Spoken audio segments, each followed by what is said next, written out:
I've been out the YouTube game for a while, a little bit rusty on this one, but we were going to do an update video anyway, and maybe even try and get back into doing videos this year, because we do get asked a lot when we're at the shows and stuff, which still boggles our mind because I haven't put a video out for so long. I haven't done anything to do with YouTube for probably about 2 years now, after I handed it all over to John. Anyway, hello, it's been a while. Obviously things have changed for us this year. We've left Shropshire, we've left Shrewsbury in pursuit of trying something different, to be able to work and earn on the road so that we could hopefully travel further afield later on. So just a quick update on that. We're actually working the season with That Leisure Shop. If you don't know what that shop is, that is obviously part of Motorhome Matt's empire. And John and I started the season back in March, and basically travelling to all the shows, helping run the stand, as well as still being part of the Warner's advice centre, because we love doing that, and anyone that's ever been to our talks hopefully you'll see that we take great pride in it, and we just love helping people. However, the update that you'd never want to give on what we're doing and where we're at is I'll just start the story. We're part way through our season now, and we were in Cornwall working the Royal Cornwall show down in Wadebridge. Absolutely going fine. And on the Friday night, John suddenly became very ill.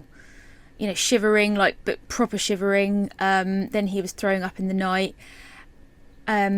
And then the next day, obviously, John and I were meant to be running the stand by ourselves, because Matt and Jude had prior engagement, and that was always part of it. We knew that. But I'd come down with vertigo on the Friday morning as well, so I was already bedbound when this all happened. It got to the point in the afternoon where I realised we were both obviously laying down, and I realised that something wasn't right. I could feel the heat radiating off of him, like we weren't even touching. And I sort of started to think, is he just sleeping this off? So I was like, right, John, need to get some water, we need to sort of get you up.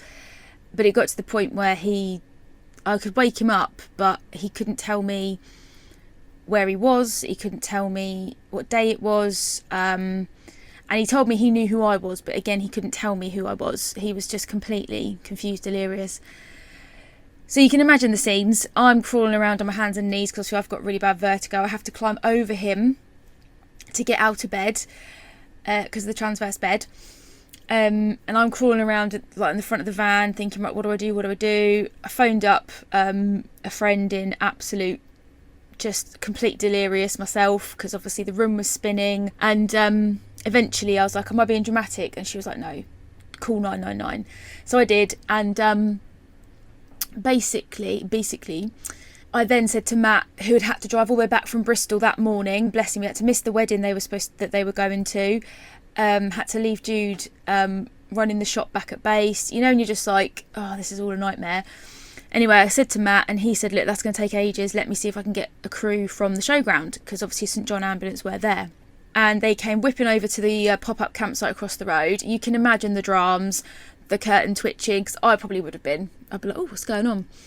Anyway, the crews were amazing. They came in, saw to John, and were like, absolutely not, son. Off we go. Whipped him straight out into the ambulance. Cut him out of his clothes. Let me just show you his t-shirt. So he had his uniform on, because obviously we'd been up at 6 ready to try and go to work. So here's his uniform. Sorry, Matt.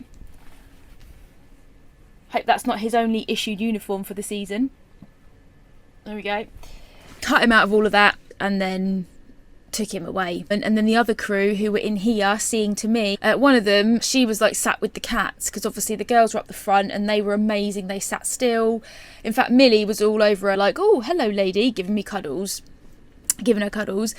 And the crew saw to me, said, oh, you don't have the same symptoms, you don't have the same temperature, so we think it's just the vertigo. And they did say they don't mean just vertigo as in, because it was really bad, but I'm not displaying symptoms of virus or temperature or anything like that. And then that was it. And then Matt, bless him, had to pack everything up on his own. Like, normally there's 4 of us doing that stand, he had to do it all by himself. The next morning he came to see me before going back over to finish packing up, and he said, right, get a bag packed and I'll take it to John. And I was like, it was like 45 minutes away. And he's like, yeah, that's fine. And in the end, I went with him.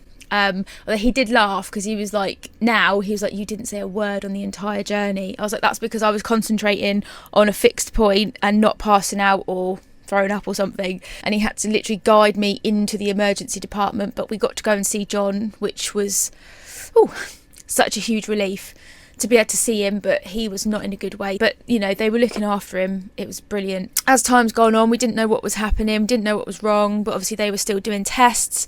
Eventually he has been moved to his own, he's still in his isolation room now. And every time I go and see him, I have to glove, mask, apron, you know, wash up and stuff. They have finally confirmed he has an infection, and they were doing other tests and confirmed he has leukemia. I was like, okay, this is woo. You know, I kind of thought he had a bacterial infection, maybe have some antibiotics on a drip, hoping he'd be out, you know, in a week. It's a rare type apparently called hairy cell leukemia. The irony is not lost on us that John's hairy, and it is a rare blood cancer, but apparently treatment rates are normally successful. And it's all seeming quite positive, but at the moment things are still changing day by day because they've actually started chemo already. I mean, I've got whiplash, trying to keep up. I'm safe and settled on a little CL near the hospital that he's in Truro. Again, thanks so much to Matt for helping me get the van here. I mean, that Sunday was so long for Matt. Honestly, the man was amazing. And so were all my friends that have been on the other end of the phone, you know, our families back home. So the story's probably going a little bit wayward because this is still quite raw, but somehow slightly cathartic talking about it. I don't know. They're still adjusting the doses because he's still fighting infections and he's still a very poorly little bunny. I guess we'll just have to see what happens now. Also, a huge thank you as well to Trev and Tracy, Wheelers in the Wild, who...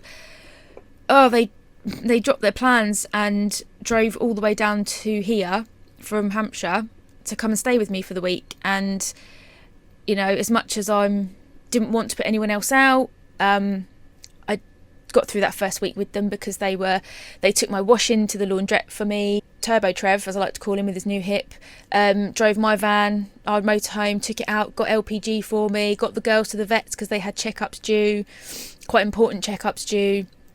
And Tracy was cooking me meals in the evening to make sure I was eating, and everybody on the other end of the phone, I can't thank you enough. And all the other people that offered to drive down, you know, John and Mandy and Darren was going to cancel his trip to Scotland to drive down here, but I told him no, you need to go.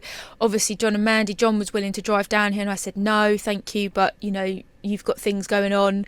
I mean, personally, I think my John was probably just trying to steal Mandy's thunder, let's face it. Beth and Ricky again, who you know, they were away at the weekend, and literally that day they were like, right, we're in the van, we're ready to go, we'll drive down now. They were like another 5-6 hours away, everybody was. Plus all the other people, you know, my best friends from back home, and just all the messages and comments. It's been amazing. I'm here on my own now, but I don't feel alone. And at least I can stand up now and walk around, and I've managed to ride my bike again now as well. So I wanted to try and keep this brief. As you see, I have been sort of taking little bits of B-roll here and there. I don't know why I started doing that. I just did. The location-wise here at this little site is incredible. It's the perfect peaceful place. It's taken the stress out of, you know, where to stay and what to do, and it's so close to everything. It's been amazing. So thank you if you're still listening, and again, just thank you to everybody for your support.